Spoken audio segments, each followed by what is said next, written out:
High up in the mountains among the giant Himalayas is Tibet. This mystical land, often shrouded in clouds, is a place of breathtaking beauty and profound spirituality. The towering peaks and deep valleys create a landscape that feels almost otherworldly. This land of big mountains and wide valleys is called the roof of the world. The Tibetan Plateau, with its vast expanses and high altitude, is one of the most unique geographical regions on Earth. It is a place where the sky seems to touch the land, and the air is thin and crisp. It's a beautiful place, full of peace and prayer. The serene landscapes are dotted with ancient monasteries and small villages, where life moves at a slower, more contemplative pace. The people here live in harmony with nature, following traditions that have been passed down for generations. Tibet's culture comes from Buddhist ways. Buddhism is not just a religion here, it is a way of life. The teachings of Buddha influence every aspect of Tibetan society, from the art and architecture to the daily routines of the people. Colorful prayer flags blow in the wind, carrying prayers to the sky. These flags, with their vibrant hues and sacred symbols, are a common sight across the Tibetan landscape. They represent the hopes and dreams of the people, fluttering in the wind and spreading goodwill. Monasteries are everywhere, filled with the sounds of monks chanting. These spiritual sanctuaries are the heart of Tibetan culture, where monks dedicate their lives to prayer, meditation, and the pursuit of enlightenment. For a very long time, Tibet was its own country. It had a rich history and a distinct identity, shaped by its isolation and the resilience of its people. The Tibetan way of life was deeply connected to the land and the spiritual teachings that guided them. The people there had their own language, art, and ways of doing things. Tibetan artisans created intricate works of art, from Thangka paintings to detailed sculptures, each piece reflecting their deep spiritual beliefs and cultural heritage. Their lives followed the seasons and the teachings of Buddha. The rhythm of life in Tibet was in tune with the natural world, with festivals and rituals marking the passage of time and the changing of the seasons. Because Tibet was so far away from other places, it had a special culture. Its remote location allowed it to develop a unique identity, free from outside influences for many centuries. The festivals, dances, and music of Tibet are unlike anything else in the world, but being far away also made it easier for others to take over. The isolation that once protected Tibet also made it vulnerable to external forces. Its strategic location and rich cultural heritage attracted the attention of powerful neighbors. A powerful country, China, was nearby, and it had a history of taking over other lands. The relationship between Tibet and China has been complex and often fraught with tension. The Chinese influence brought significant changes to Tibetan society and its way of life. The story of Tibet and China is complicated and sometimes sad. The struggle for autonomy and the preservation of Tibetan culture has led to many conflicts and hardships. The resilience of the Tibetan people in the face of these challenges is a testament to their enduring spirit. This story changed the lives of the Tibetan people forever. Today, Tibetans continue to fight for their cultural identity and way of life, both within Tibet and in exile. Their journey is a poignant reminder of the importance of preserving cultural heritage in a rapidly changing world. Tibet and China have a long history together, stretching back centuries. Their relationship has been complex and often contentious, marked by periods of both cooperation and conflict. People don't always agree on what happened, and the historical narrative is often disputed. Scholars and historians have long debated the nature of Tibet's status and its relationship with China. The Chinese government maintains that Tibet has always been an integral part of China, citing historical records and ancient texts to support their claim. On the other hand, Tibet asserts that it was an independent nation for much of its history, with its own distinct culture, language, and political system. Tibet had its own government, laws, and army which operated independently of Chinese control. This autonomy was a source of pride for the Tibetan people.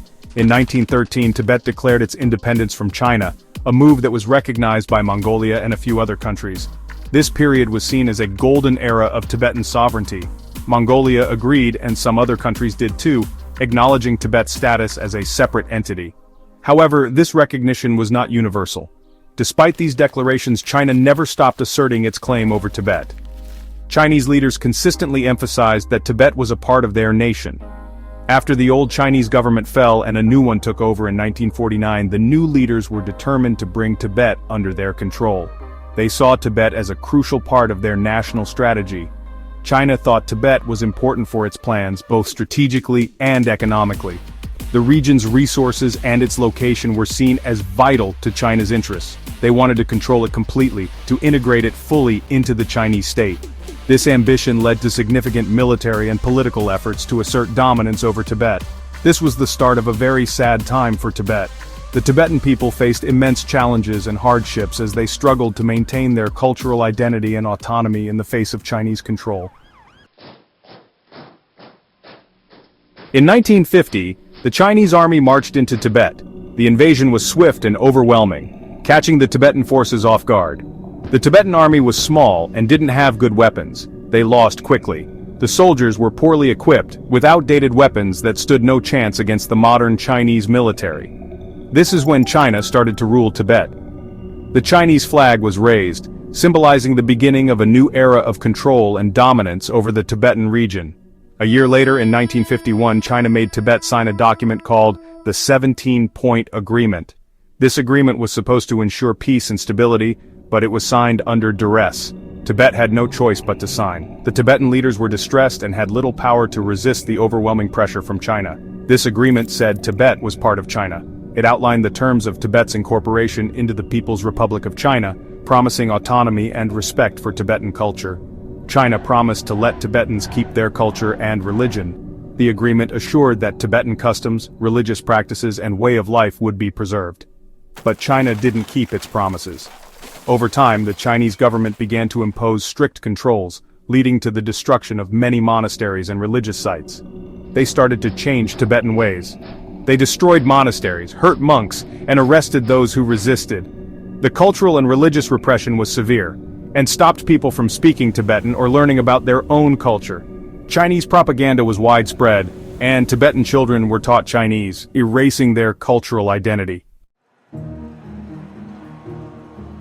As China took more control, the Tibetan people became very angry. In 1959, they fought back against China. They fought hard to protect their homes and culture, but the Chinese army was too strong. Many Tibetans died.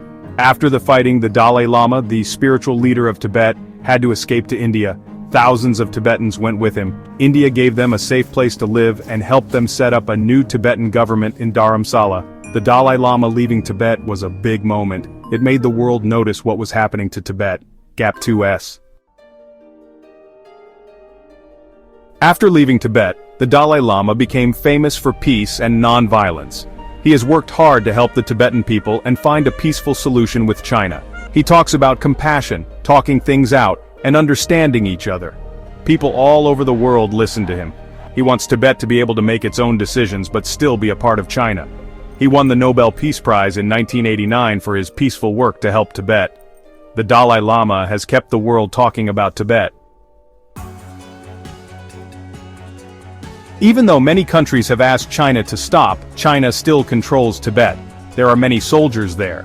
Tibetans can't travel easily. If they say anything bad about China, they get in trouble.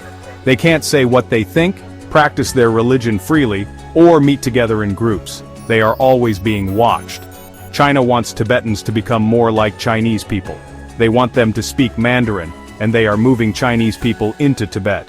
They are also making it harder for Tibetans to practice their Buddhist religion. Things are very difficult for people in Tibet. People are put in jail, hurt, and sometimes disappear if they speak up for Tibet. China is still trying to stop Tibetan culture and religion. Monasteries are watched closely, and monks are forced to learn things that the Chinese government wants them to believe. It's very important to save Tibetan culture. Tibetans in Tibet and other countries are working hard to keep their language, religion, and traditions alive. They are starting schools, cultural centers, and websites to teach young Tibetans about their culture.